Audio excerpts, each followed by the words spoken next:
இயேசு அந்தோணியாரை பார்த்து, உன் இதயத்தை எனக்கு தருவாயா என கேட்டதற்கு, இதோ உங்களுக்காகவே என் இதயம் இருக்கிறது, இதோ தருகிறேன் அப்படின்னு சொல்லியிருக்காரு. அப்படிப்பட்ட அந்தோணியாரை பற்றி தான் இந்த வீடியோவுல முழுமையாக பார்க்க போகிறோம்.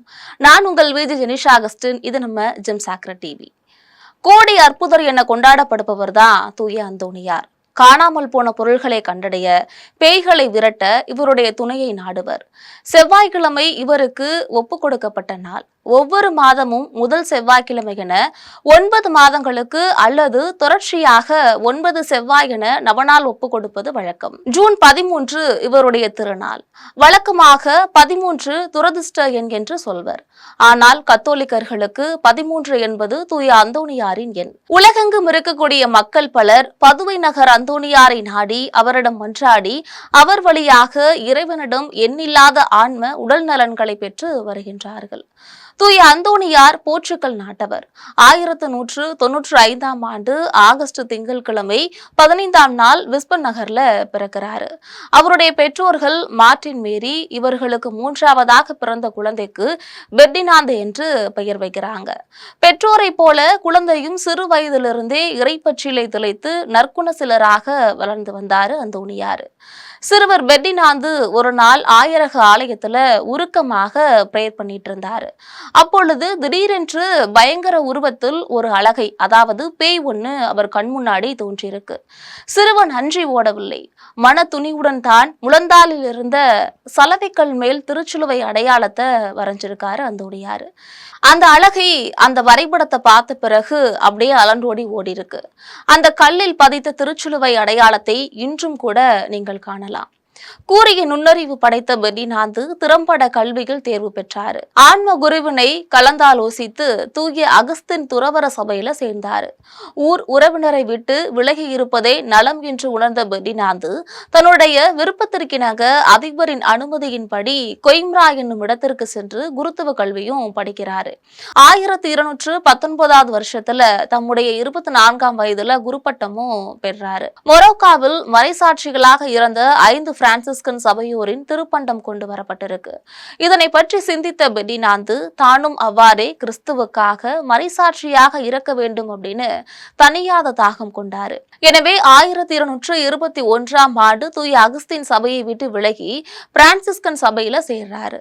அப்போதுதான் பெர்டினாந்து என்ற தன்னுடைய பெயரை மாற்றி அந்தோணியார் மடத்தின் பெயரால் அந்தோணி என்ற புது பெயரையும் எடுத்துக்கொண்டாரு. சிறிது காலம் ஆப்பிரிக்காவில் இருக்கக்கூடிய இஸ்லாமியருக்கு போதிக்க போயிருக்காரு. உடல்நிலை சரியில்லாததுனால மீண்டும் இத்தாலிக்கு திரும்பியிருக்காரு.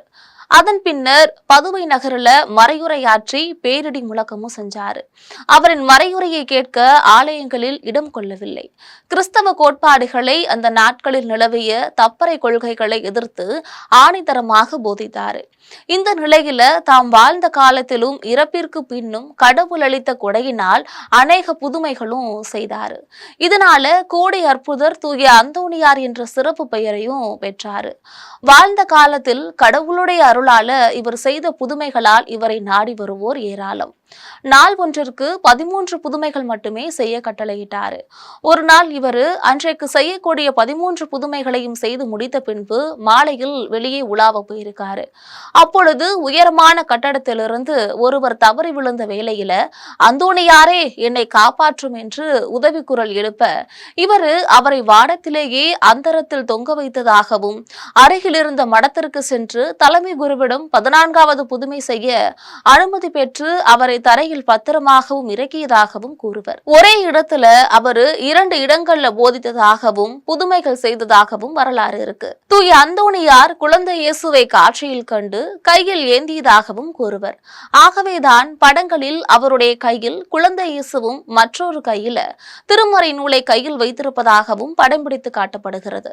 காணாமல் போன பொருள்களை தூய அந்தோணியாரை நினைத்து மன்றாடினால் கிடைக்கிறது என்ற விசுவாசம் இன்றும் மக்களிடம் காணப்படுகிறது. கோடி அற்புதர், பதுவை பதியர், பிசாசுகளை நடுநடங்க செய்பவர், காணாமல் போனவைகளை கண்டுபிடித்து கொடுப்பவர் போன்ற அடைமொழிகளும் தூய அந்தோணியாருக்கே சொந்தம். 1231ஆம் ஆண்டு பல ஊர்கள்ல மறையுரையாற்றியதாலும் கடும் தவ முயற்சிகளாலும் நோயுற்றாரு. அதே வருஷத்துல ஜூன் மாதம் 13ஆம் நாள் இறுதி திரு அருள் சாதனங்களை பெற்ற பின்பு இறைவனில் இளைப்பாறினார். அப்போது அவருக்கு வயது 36. அதாவது தன்னுடைய 36 வயதிலேயே அந்தோணியார் இறந்திருக்காரு. அதன் பின் 336 ஆண்டுகளுக்கு பின்னாடி அவருடைய கல்லறையானது தோண்டப்பட்டு அவருடைய நாக்கு மட்டும் அழியாமல் இருப்பது கண்டுபிடிக்கப்பட்டிருக்கு. அந்த நாக்கு இன்றும் பாதுகாக்கப்பட்டு வருகிறது அப்படின்னும் குறிப்பிடத்தக்கது. இது பற்றி நீங்கள் நினைப்பது என்ன என்று கமெண்டில் பதிவிடுங்கள். நன்றி.